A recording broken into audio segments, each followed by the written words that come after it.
2012 সালের 16ই ডিসেম্বর দিল্লির রাজপথে প্রাইভেট বাসে দিল্লির প্যারামেডিক্যালের এক ছাত্রী গণধর্ষিতা হয়েছিল।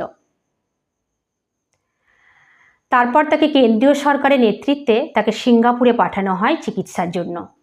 সেখানে 13 দিন ধরে মৃত্যুর সঙ্গে লড়াই করতে করতে অবশেষে তার মৃত্যু হয়। এই ধরনের অপরাধ তবুও বহুবার ঘটে গেছে। 2013 সালে কামদুনি ঘটনা, সম্প্রতি আরজি করের ঘটনা। এই ধরনের অপরাধের পরিপ্রেক্ষিতে লেখা একটি কবিতা রজনীগন্ধা কফিন। কবি হলেন সুবোধ সরকার।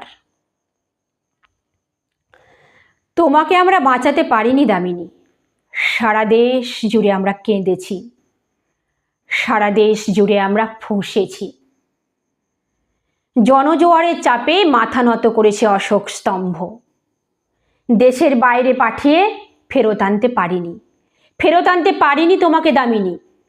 ফেরত এসেছে রজনীগন্ধা কফিন, ফেরত এসেছে আমার ভারত কন্যা, আমার মেয়েটি 13 দিন ধরে মৃত্যু সরাতে সরাতে 13 দিনে হলো অনন্যা। কফিন ভর্তি সে এক রজনীগন্ধা। রাইফেলে ঢাকা যমুনা যখন রাত্রিরে হলো যামিনী, তোমাকে আমরা বাঁচাতে পারিনি দামিনী। 13 দিন ধরে তোমার ভিতরে গঙ্গা পাল্টে নিয়েছে ফুঁসে ওঠা জল, নিজেই নিজের সংজ্ঞা।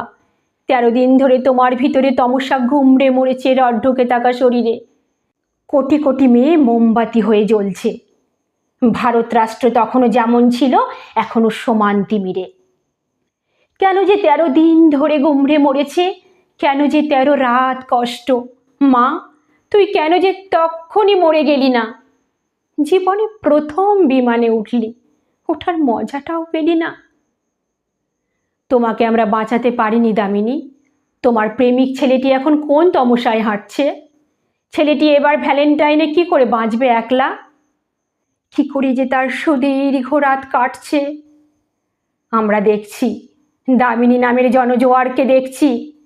ছেলেটিকে যারা জীবনে দেখিনি মৃত্যুর পর দেখছি। ছেলেটি তোমাকে ভালোবেসেছিল দামিনী। পুলিশ কোথায় মানতে পারেনি, ভারত রাষ্ট্র মানেনি। মোমবাতিগুলো একটু একটু করে গলছে, মোমবাতি থেকে দ্বিতীয় একটা ভারতবর্ষ জ্বলছে।